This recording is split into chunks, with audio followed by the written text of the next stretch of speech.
Hello everybody, myself Sujeet sir. कैसे हैं आप सभी दोस्तों? हम लोग what is democracy and why democracy पढ़ रहे थे। व्हाट इज डेमोक्रेसी, लोकतंत्र क्या है, इस पर हम लोग अपने पिछली वीडियो में बहुत कुछ सुना, समझा और सीखा। आज डेमोक्रेसी का विकल्प कोई दूसरा क्यों नहीं है, इस पर बात करेंगे। व्हाई डेमोक्रेसी, किसी भी कंट्री में लोकतंत्र ही क्यों? हम लोगों ने मोनर्की की भी बात की, ऑटोक्रेसी की भी बात की, डिक्टेटरशिप की भी बात की। तो आज पुनः एक बार बात करेंगे व्हाई डेमोक्रेसी, लोकतंत्र ही क्यों? किसी भी देश में लोकतंत्र ही क्या एक मजबूत स्तंभ है देश के विकास के लिए, देश के विकास को रफ्तार देने के लिए, नागरिकों के सम्मान के लिए, लॉ एंड ऑर्डर को मेंटेन करने के लिए, पॉलिटिकल स्टेबिलिटी के लिए। इन सारे प्रश्नों को हम दो ग्रुप में देखते हैं, मेरिट एंड डीमेरिट। तो डेमोक्रेसी की डीमेरिट की भी बात करेंगे और डेमोक्रेसी की मेरिट की भी बात करेंगे। तब हम इस निष्कर्ष पर पहुंचेंगे कि डेमोक्रेसी ही क्यों, और ब्रॉडर मीनिंग ऑफ डेमोक्रेसी देखेंगे। आइए पहले बात करते हैं हम अगेंस्ट डेमोक्रेसी के अगेंस्ट में। Arguments against democracy. Leaders keep changing in a democracy, so this leads to instability. प्राय 4 वर्ष के चुनाव हो या 5 वर्ष के चुनाव हो, ये बार बार कहा जाता है कि किसी लोकतंत्र में लीडर्स बदलते रहते हैं जिससे इनस्टेबिलिटी रहती है।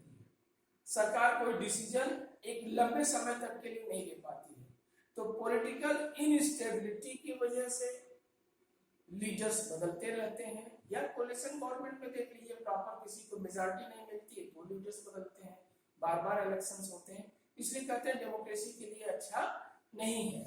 Democracy is all about political competition and power play, there is no scope of morality. बार बार ये कहा जाता है कि डेमोक्रेसी एक राजनीतिक प्रतियोगिता है, यहाँ पावर प्ले की बात की जाती है, यहाँ मसल्स की बात की जाती है और मनी ऑर्डर की बात की जाती है। दूसरी, यहाँ मोरालिटी के लिए कोई जगह ही नहीं है। बार बार लोग एक पॉलिटिकल कंपटीशन बना करके एक राजनीतिक प्रतियोगिता इस हद तक पहुंच जाती है कि एनी हाउ वो लीडर्स बनना चाहते हैं, गवर्नमेंट चलाना चाहते हैं, गवर्नमेंट में पार्टिसिपेट करना चाहते हैं, या खुद चाहते हैं कि मैं लॉ मेकिंग बॉडी बनूं, या चाहते हैं कि सत्ता में कैसे हमें कुर्सी मिले। ये एनी हाउ किसी भी हद तक जा सकते हैं। पॉलिटिकल कंपटीशन में प्राय देखने को मिलता है कि राजनीतिक लीडर्स पद के लोलुपता में प्राय दुनिया के कई ऐसे लोकतंत्र, जैसे आपने देखा PRI पार्टी मैक्सिको में, चाइना की कंडीशन को देख लीजिए। तो ये क्या है कि डेमोक्रेसी तो है लेकिन वह डेमोक्रेसी दिखती नहीं है। वो राजनीतिक पद अपना बड़ा करने के लिए, राजनीतिक पद को प्राप्त करने के लिए किसी भी हद तक जा रहे हैं, जिसका एग्जांपल आप पाकिस्तान में देख सकते हैं, मैक्सिको में देखा, जिम्बाब्वे में देखा। आगे देखते हैं, elected leaders do not always know the best interest of the people. एक चयनित लीडर जिसको हम वोट देते हैं, हो सकता है कि वो डेमोक्रेसी में अच्छा ना करता हो, या उससे ये उम्मीद नहीं की जा सकती है कि वो सभी कुछ जानता हो। गरीबी कैसी है, जरूरतमंद कैसी है, एजुकेशन का लेवल क्या है, या वहां की कल्चरल, एजुकेशनल, सोशल डाइवर्सिटी क्या है उसके हिसाब से क्या डिसीजन लेना चाहिए, हो सकता है कि वो लीडर्स न जानता हो। अगली चीज, ordinary people do not know what is good for them, they should not decide anything. लोकतंत्र में सामान्य नागरिक जानता नहीं उसके लिए अच्छा क्या है, उसके लिए बुरा क्या है। वो दे नहीं पाता है डिसीजन अपने वर्क को, या डिसाइड नहीं कर पाता है किसको वोट दें। प्राय वोट खरीदे जाते हैं, ब्लैकमेल किए जाते हैं, इमोशनल ब्लैकमेल किए जाते हैं, और लोगों को मोटिवेट करने के साम दाम दंड भेद कई तरीके अपनाए जाते हैं कि लोग आपका वोट हम ही को मिलना चाहिए, हमसे बेटर आपके लिए कोई ऑप्शन नहीं है। तो ये क्या होता है, ordinary people do not know what is good for them, उनके लिए क्या अच्छा है क्या नहीं। Democracy leads to frequent changes in leadership. Democracy में फ्रीक्वेंट लीडरशिप चेंजेस देखने को मिलता है। प्राय इनस्टेबिलिटी के दौर में नेता बदल जाते हैं, और नेता बदल जाते हैं तो इसमें उनकी तो कुर्सी एन के प्रकार बनी रहती है, लेकिन देश का विकास का पथ का पहिया रुक जाता है, और उसमें जो सरकार होती है, जो गवर्नमेंट होती है, वो अपने बनाए रखने के लिए लीडर्स को बदलती रहती है, जो देश हित के लिए ठीक नहीं है। Democracy is not a magical solution for all problems. It has not ended poverty in our country and world levels. कि डेमोक्रेसी क्या है? मैजिक है। डेमोक्रेसी क्या दुनिया के सारे सॉल्यूशन को सॉल्व कर देगी? क्या दुनिया के सारे प्रॉब्लम को सॉल्व कर देगी? दुनिया में आज भूखमरी कितनी है? भारत में देख लीजिए, लगभग 28 से 30 करोड़ की आबादी पॉवर्टी लाइन के नीचे बिलोंग करती है। अफ्रीका ऐसे महाद्वीप में, जो दुनिया का ऐसा महाद्वीप है, सबसे ज्यादा गरीब वहां मिलते हैं। वहां पर भी कई डेमोक्रेटिक कंट्रियां हैं। तो क्या वो गरीबी को मिटा देती है? अपने देश में हो या विश्व में है, डेमोक्रेसी तो फॉर्म है। आज भी आजादी से लेकर के पॉवर्टी लाइन के नीचे कितनी गरीबी रेखाओं की परियोजनाएं बनी, तो क्या वो सब दूर हो गए? क्या 2 वक्त की रोटी सबको मिलने लगा? क्या सभी को जॉब मिल गया? क्या सभी को अपनी एक छत मिल गया ढकने के लिए? ये सारे प्रश्न क्वेश्चन मार्क के रूप में डेमोक्रेसी के लिए उठते हैं। तो ये बात आती है, जब इन प्रश्नों को देखते हैं तो लगता है कि डेमोक्रेसी बेटर ऑप्शन नहीं है। तो क्या बेटर ऑप्शन है? तो क्या डिक्टेटरशिप ऑप्शन है? क्या मोनर्की ऑप्शन है? तो जवाब मिलता नो। कैसे? आइए देखते हैं आर्गुमेंट्स फॉर डेमोक्रेसी। डेमोक्रेसी के पक्ष में डिसीजन लेते हैं। A democratic government is a better government because it is a more accountable form of government. कह रहा है because it is a more accountable form of government. जिम्मेदार है, अकाउंटेबल है।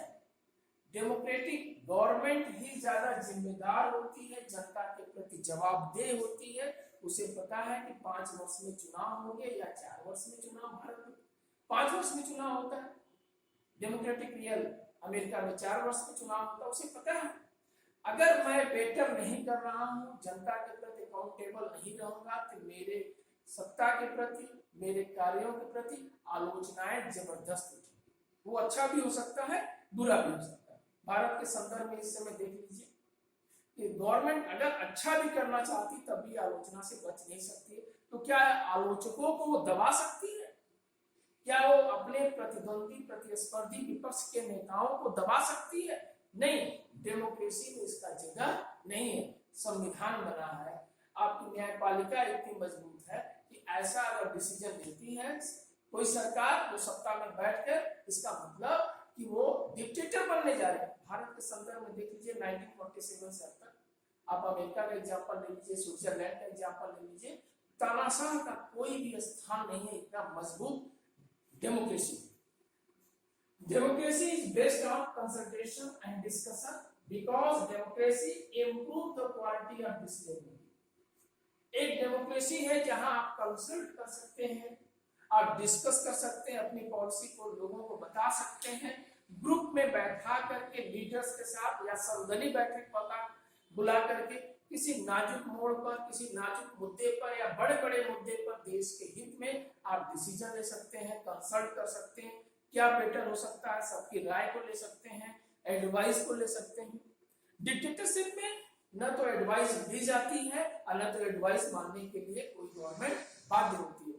लेकिन डेमोक्रेसी में कम से कम हम एडवाइस तो ले सकते हैं। सरकार के पक्ष में अगर होगा तो डिसीजन लेगी, देश के पक्ष में होगा, विकास के पक्ष में होगा, जनता के पक्ष में होगा, तो गवर्नमेंट ऐसे डिसीजंस लेती है।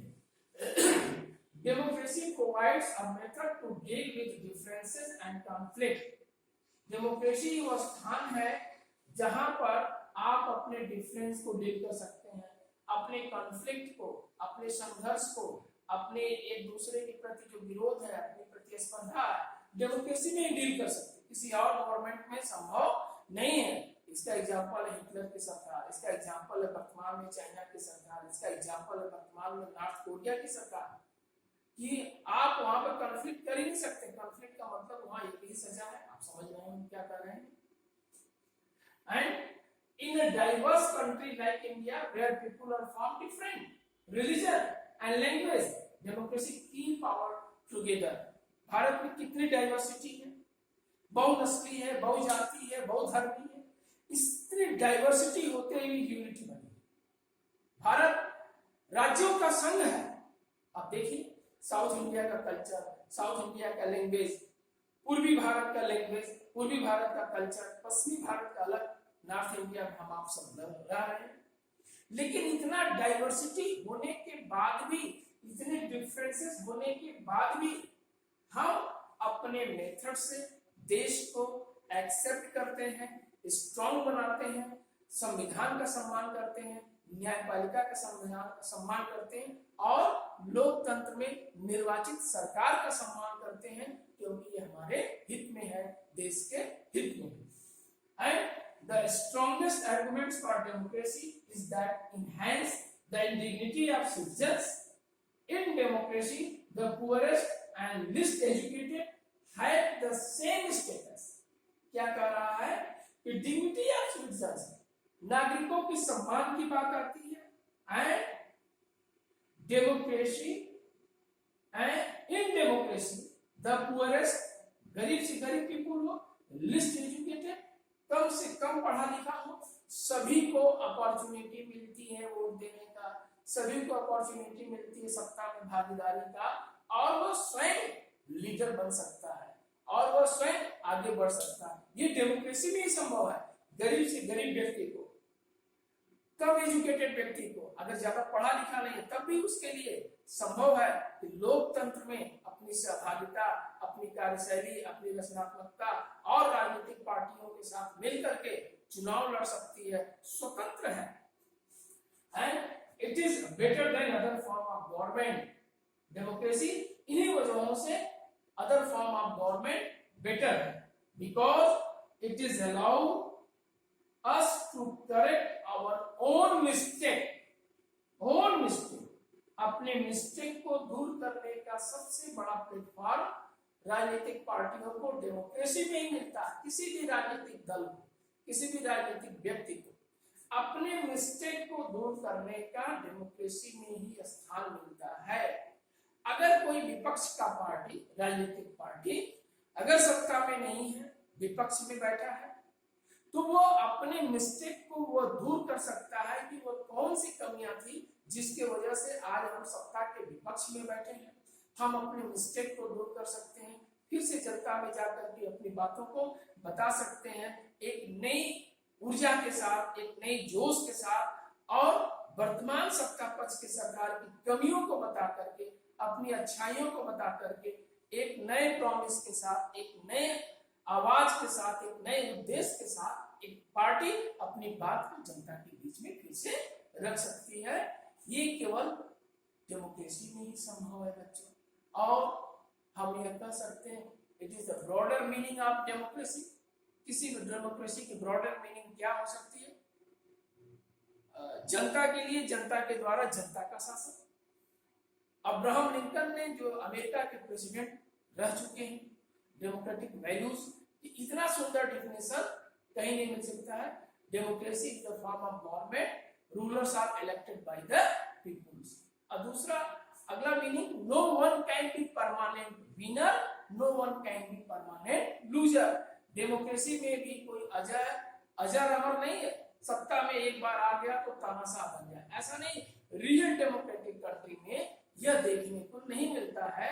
कोई हमेशा के लिए विजयी नहीं हो सकता है, कोई हमेशा के लिए अपराजित नहीं हो सकता है। वो अपने मिस्टेक को दूर करके फिर से सत्ता में आ सकता है। ये डेमोक्रेसी में ही संभव है। आपको एक छोटा सा आपके बुक में एग्जांपल देखना है कि चाइना में फेमाइन की चर्चा आती है 1958 1961, 58 to 1961 के बीच में वर्ल्ड में एक बड़ा फेमाइन, एक अकाल पड़ा बच्चों। इतना बड़ा अकाल पड़ा कि बहुत सारी जनता भूखमरी का शिकार हुई और मृत्यु को प्राप्त हुई। चाइना में 3 करोड़ के ऊपर पीपल्स डेथ कर गए। उसी समय भारत में भी फेमाइंस था, लेकिन जहां पर चाइना ने अपने फेमाइन से निपटने के लिए ना कोई फूड सिक्योरिटी का प्लान किया, न जनता को बचाने का प्लान किया, वहीं पे भारत में ऐसा देखने को नहीं मिलता है। लगभग दोनों देश एक समय आजाद हैं। अगर आप देखो 1947 में भारत, कुछ समय बाद माओ से तुंग की क्रांति के बाद चाइना स्टेब्लिश हुई। भारत में फूड सिक्योरिटी किसी भी प्रकार के प्राकृतिक आपदा हो, मानवीय आपदा हो, उससे निपटने के लिए हर संभव तैयार है। आज आप देखो इस लॉकडाउन के पीरियड में, कोरोना महामारी के दौर में, पूरे विश्व में आज के डेट में बच्चों लगभग 1 करोड़ के ऊपर कोरोना महामारी के चपेट में। हमारे भारत में 7.5 लाख की संख्या होने जा रही है कोरोना महामारी की। सरकार आए दिन नई नई घोषणाएं करती है, गरीबों के लिए गरीब कल्याण योजना बना रही है। 5 किलो अनाज और भी क्या क्या वो हर समय कहते। नवंबर तक मंथ चल रहा है, जुलाई का स्टार्टिंग, जुलाई 2020, और नवंबर तक प्रत्येक गरीब कल्याण योजना के तहत प्रत्येक गरीब के घर में 5 किलो अनाज मुफ्त में मुहैया उपलब्ध कराया जाएगा। अब इसी कोरोना महामारी के चपेट में चाइना भी है। आप न्यूज खंगाल डालो, ऐसी कोई पॉलिसी नहीं मिलती जो एक लंबे समय तक जो गरीबी रेखा के नीचे या गरीब व्यक्तियों को निःशुल्क इस तरह के कार्यक्रम फूड सिक्योरिटी का सरकार उपलब्ध करती है। भारत जैसे लोकतंत्र में संभव है, जहां पर नागरिकों का सम्मान किया जाता है, सिटीजन्स की डिग्निटी का ध्यान रखा जाता है। तो इसके मतलब ये है बच्चों कि भारत की डेमोक्रेसी में प्रेस को भी आजादी है, एजुकेशन के आप हैं, एजुकेटेड हैं या नहीं है, तब भी आपको आजादी है सरकार को देने का और न देने का। दूसरा, आपको हर प्रकार की फ्रीडम्स मिलती है सरकार के पक्ष में बोलने के लिए भी, विपक्ष में भी बोलने के लिए। चाइना अपने को डेमोक्रेटिक करता है, लेकिन वहां पर ऐसा नहीं है। पाकिस्तान का कंडीशन आपने देख लिया कि आज तक उसका आधा समय इनस्टेबिलिटी में गुजरा है। लोकतंत्र हमेशा वहां पर खतरे में रहा है और वहां के मिलिट्री को तख्ता पलट आए दिन होता रहा है। तो इसलिए कह सकते हैं लोकतंत्र ही एक ऐसा प्लेटफॉर्म है जिसका कोई अल्टरनेट ऑप्शन देश के विकास के लिए, देश की समृद्धि के लिए, देश को मजबूत करने के लिए, नागरिकों के सम्मान के लिए, नागरिकों को फ्रीडम ऑफ वॉइस के लिए, प्रेस की आजादी के लिए और स्वतंत्र न्यायपालिका के लिए, जो लोकतंत्र को लगाम लगा सके, संविधान के सम्मान की सुरक्षा कर सके, लोकतंत्र से बेटर कोई और ऑप्शन नहीं है। Thank you for watching video. प्यारे बच्चों, दोस्तों, ये चैप्टर यहीं से समाप्त होता है। इसमें क्वेश्चंस कैसे बनेंगे? कोई केस स्टडी पाकिस्तान का आपके बुक का, चाइना का, मैक्सिको का आपको पूछ सकता है। केस स्टडी के साथ साथ आपको फीचर्स ऑफ डेमोक्रेसी पूछ सकते हैं। What is the differences between differences, या ये पूछ सकता है कि पक्ष और विपक्ष में अंतर बताइए। डेमोक्रेसी के फेवर में जवाब दीजिए, डेमोक्रेसी के अगेंस्ट में जवाब दीजिए। मतलब give the answer arguments against democracy, give the answer arguments for democracy. अर्थात मेरिट के आधार पे मेरिट और डिमेरिट डेमोक्रेसी की क्या हो सकती है ये बताइए। फिर आपसे ये पूछा जा सकता है कि क्या अल्टरनेट दुनिया में लोकतंत्र का कोई विकल्प है? हर पॉइंट पर, हर बिंदुओं पर हम लोगों ने चर्चा किया है, चाहे वो केस स्टडी हो, चाहे वो फिजी की केस स्टडी हो, मैक्सिको की केस स्टडी हो, चाइना की केस स्टडी हो, पाकिस्तान का केस स्टडी हो, इस्टोनिया हो, जिम्बाब्वे हो, हर चीज को हमने देखा है। 1 नंबर से लेकर 3 नंबर, 5 नंबर, जैसे भी प्रश्न बनेंगे आप जवाब दे सकते हैं। इसके बाद भी अगर कोई डाउट्स हैं आप कमेंट सेक्शन में अपनी बात बिल्कुल लिखिए। थैंक यू आप सबको once again watching for video।